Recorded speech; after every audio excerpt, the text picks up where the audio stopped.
Welcome to your SST class, dear students. As you know that we have completed our 20th chapter, classification of industries, and today we are going to start our next chapter, 21st chapter, major industries. And in this chapter mainly we focus on the topic factors influencing location of industries, यानी कि एक industries जो है वो कहाँ setup होती है, उसकी जो लोकेशन है उसको कौन कौन सी बातें प्रभावित करती हैं. Okay, let's read.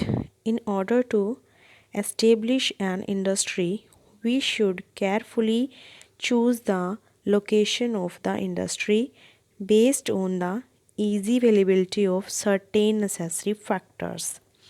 तो डियर स्टूडेंट्स, अगर हम एक इंडस्ट्री को सेटअप करना चाहते हैं तो सबसे पहले हमें उस इंडस्ट्री के लिए एक ऐसी लोकेशन चूज़ करनी चाहिए जहाँ उस इंडस्ट्री के लिए ज़रूरतमंद की जितने भी फैक्टर्स हैं उन सब की अवेलेबिलिटी बहुत आसानी से हो सके.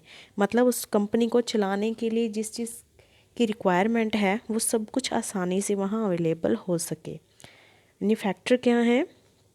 दे इंक्लूड रॉ मटेरियल्स, कच्चा माल, power supply, labour, market, transport facilities, capital मतलब उस पर पैसा कितना लग रहा है, okay, etcetera. Now factor influencing location of industries. Let we read about these in detail. First one is availability of raw material. The transport of heavy and bulky raw material over a long distance incurs heavy expenditures.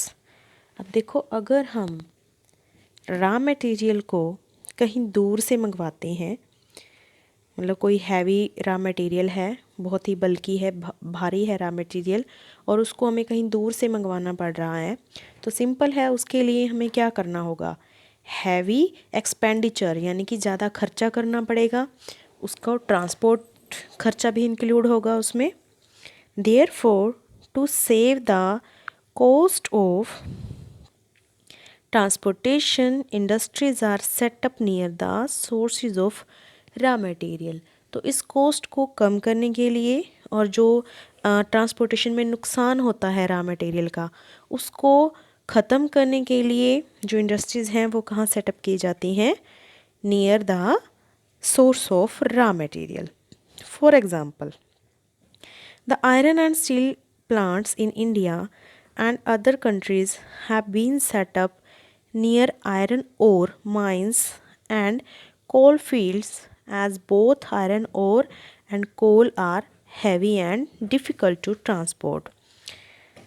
जैसे कि iron और steel plant है तो वो कहाँ पर setup होंगे? जहाँ पे आयरन ओर होगी, यानी कि जहाँ पे खान है, जहाँ से खुदाई की जाती है आयरन की, उसके नियरेस्ट आयरन की फैक्ट्री सेटअप होगी. ऐसे ही कोल फील्ड के नियरेस्ट जो है वो कोल फैक्ट्री सेटअप होगी, सो दैट कि हैवी मटेरियल है और उसके ट्रांसपोर्टेशन का जो खर्चा है वो सेव किया जा सके. Now the second one is availability of power. The operation of large machines require cheap, abundant and uninterrupted power. Uninterrupted मतलब बिना रोक टोक के सप्लाई. तो बड़ी बड़ी मशीनों को चलाने के लिए किस चीज़ की रिक्वायरमेंट होती है? बिल्कुल सस्ती, बहुत ज़्यादा मतलब फुल रेंज में और बिना रोक टोक के आने वाली पावर सप्लाई या बिजली की सप्लाई की ज़रूरत होती है. Most Indian industries were powered by thermal power prior to independence. Independence से पहले की अगर हम बात करें तो उस वक्त जो ज़्यादातर इंडियन इंडस्ट्रीज़ थी वो थर्मल पावर से पावर्ड की जाती थी. Thermal power plants produce electricity by burning coal. Okay, thermal plant में जो इलेक्ट्रिसिटी प्रोड्यूस होती है, it is produced by burning coal. The construction of many hydroelectric power plants have led to the construction of industries away from the mineral belt. तो dear students, उसके बाद जो बहुत सारे hydro electric power plant setup हुए हैं, उन्होंने industries को मिनरल बेल्ट से थोड़ा दूर कर दिया। मतलब पहले जो थी इंडस्ट्रीज सारी थर्मल पावर प्लांट के नियरेस्ट हुआ करती थी या फिर कोल के नियरेस्ट हुआ करती थी, ताकि कोल बर्न होगा तो उनके लिए जो बिजली है वो इजीली अवेलेबल होगी। लेकिन अब जो है हाइड्रो इलेक्ट्रिक पावर की वजह से जो ये प्लांट हैं वो ईज़िली इंडस्ट्रियल या मिनरल बेल्ट से थोड़े दूर सेटअप किए जा सकते हैं। Now the third one is availability of transport.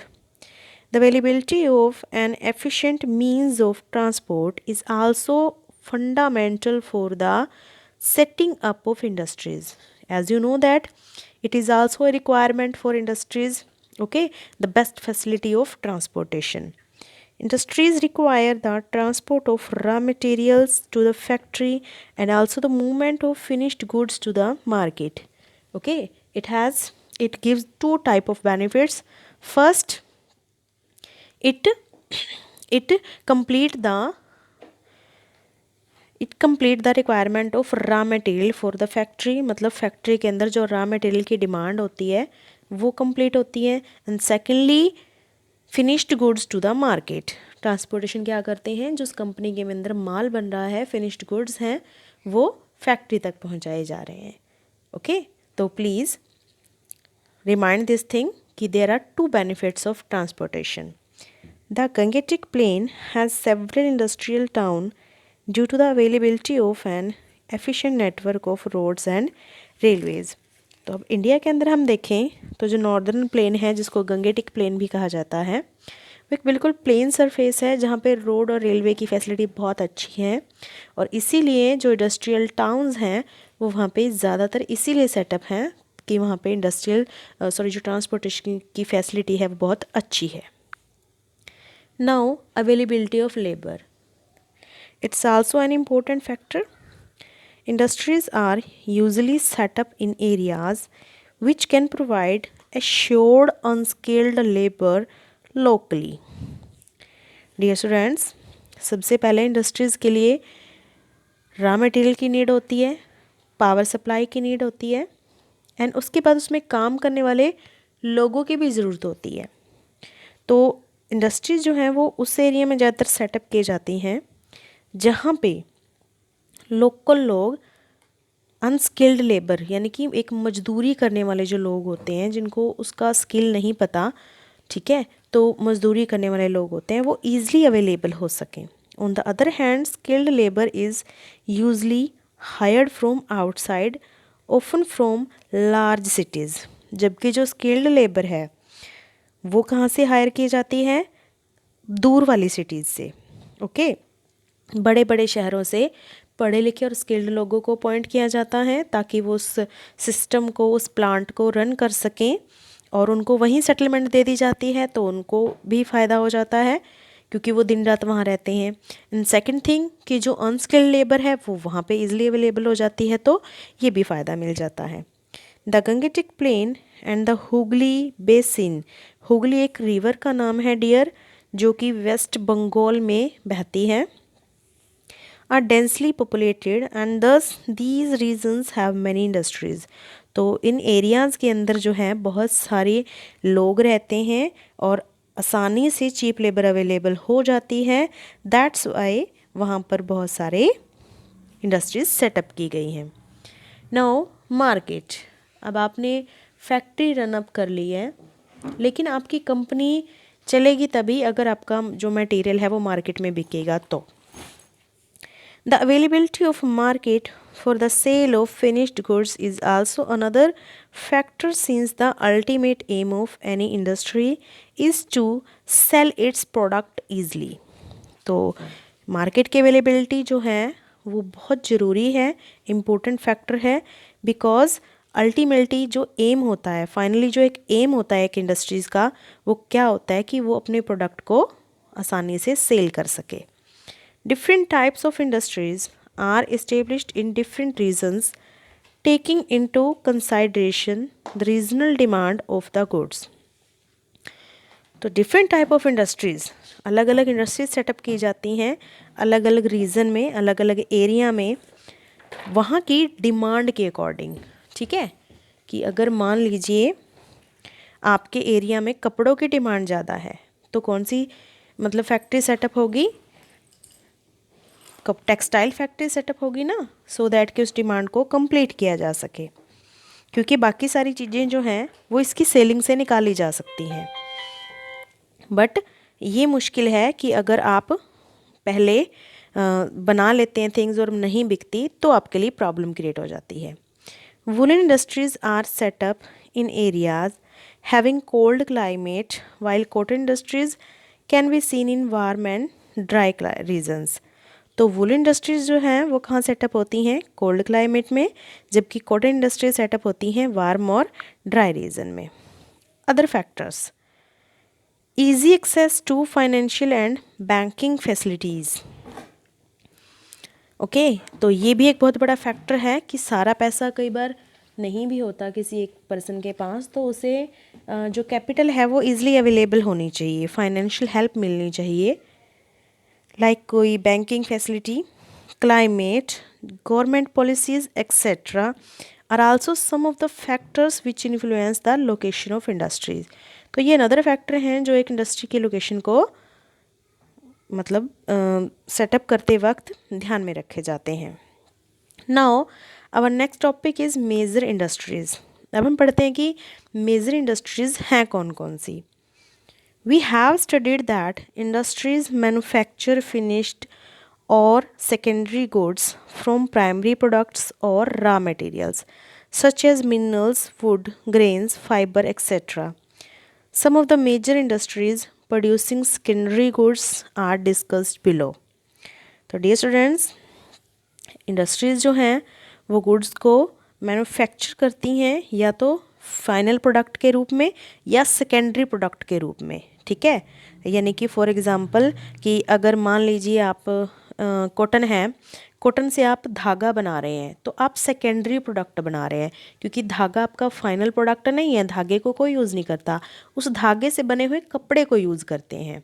Okay, तो कॉटन एक फैक्ट्री में कॉटन जाती है, वो उसका प्राइमरी प्रोडक्ट है, तो वो उससे धागा बनाती है, वो उसका फिनिश्ड प्रोडक्ट नहीं कह सकते हम, वो उसका सेकेंडरी प्रोडक्ट हो गया। ओके, तो क्योंकि वो उसका सेकेंडरी प्रोडक्ट इसलिए है कि वो कपड़ा बनाने वाली कंपनी के लिए क्या होगा, वो रॉ मटेरियल होगा या उसका प्राइमरी प्रोडक्ट होगा। ओके, और जो कपड़ा बनाने वाली कंपनी है उसके लिए जो कपड़ा बन गया है उसमें वो क्या है, finished product. Is that clear?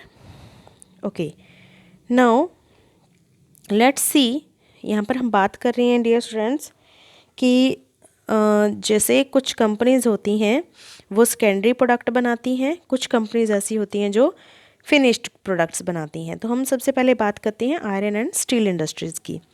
Iron and steel industry acts as the backbone of the industrialization in any country. तो आयरन एंड स्टील इंडस्ट्री क्या है, कंट्री के अंदर इंडस्ट्रियलाइजेशन की बैकबोन है। जिस कंट्री में आयरन और स्टील की इंडस्ट्रीज़ है ही नहीं तो उसमें तो ये मान लो कि इंडस्ट्रियलाइजेशन हो ही नहीं सकता। आयरन और स्टील से ही तो सारे प्रोडक्ट बन रहे हैं, सारी मशीन्स उन्हीं से बन रही हैं। मशीन्स ही नहीं होंगी एक देश के पास तो फिर वो बाकी की कंपनियां कैसे चलाएंगे, ठीक है। तो दैट्स वाई इस इंडस्ट्रीज़ को हम बैकबोन कहते हैं। This is because of the fact that steel is necessary raw material for making machines as well as other infrastructure material for other industries। वही बात जो अभी भी मैंने आपको समझाई है कि स्टील जो है वो एक रॉ मटेरियल की तरह नेसेसरी है मशीन बनाने के लिए, और कुछ अदर इंफ्रास्ट्रक्चर मटेरियल होता है जिसे बनाने के लिए स्टील की रिक्वायरमेंट होती है। Thus all the other industries are dependent on iron and steel industries। तो इसलिए जो कंट्री की बाकी इंडस्ट्रीज़ हैं वो आयरन और स्टील इंडस्ट्रीज पर ही बेस्ड होती हैं। Let's see in this map dear students, there are major iron producing areas of the world. तो वर्ल्ड के अंदर मेजर आयरन प्रोड्यूसिंग एरिया कौन कौन से हैं, लेट्स सी, हमारे इंडिया में भी एक एरिया है, ओके, और जापान है जैसे इसका, और एक ये यूरोप है। तो इस तरह से ये कुछ मेजर आयरन प्रोड्यूसिंग एरियाज़ हैं। Now let's see more. Iron ore, limestone, manganese and coal are the raw materials needed in these industries. तो ये वो मटेरियल है जो इन इंडस्ट्रीज़ के लिए रिक्वायर्ड होता है. Owing to the fact that raw materials are heavy and bulky, these industries are set up near region where these raw materials are easy available. अब क्योंकि ये raw material जो है वो heavy हैं, काफ़ी भारी हैं, तो that's why ये जो इंडस्ट्रीज़ हैं ये इस रीजन के आसपास ही अवेलेबल करवाई जाती हैं, आसपास ही सेटअप की जाती हैं जहाँ रॉ मटेरियल ईजिली अवेलेबल हो. China, India, Russia, Ukraine, Germany, USA and Japan are the main steel producing countries. Clear? In India, steel plants are found in the places in and around the Chota Nagpur Plateau where coal and iron ore are easily available. India में इसका area कहाँ है?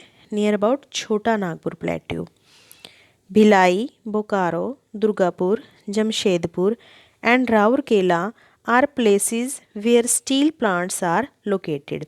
तो ये वो areas हैं जहाँ steel plants located हैं. So dear students, now your task is you will have to show all these iron producing areas in the map of India. Is that clear? Hope so. You have cleared this topic. In the next topic we will read about the next industries.